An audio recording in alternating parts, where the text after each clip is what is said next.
Jaod bura ma Embakasi North James Gakuya wuok oko mar wacho ni jalup jatend piny Kenya Kithure Kindiki onego gwe tao tok doho mar apil ng'ado ni aput mar joyal buche mane ong'ado ni ocham muma ne ochuogi ataro mar chik. Bende wacho ni arita mag Gachagua mane omaye tok wuok e apisi mondo oduokne.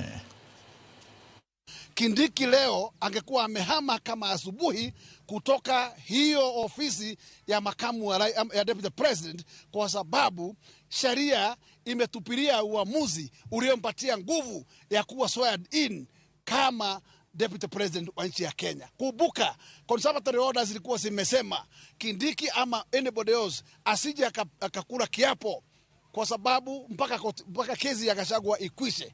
Na kwa hivyo sasa hivi mpaka ile palo itaweza itateuliwa ije isikize kesi mara ya pili, ituambie kama conservatory orders zitakuwa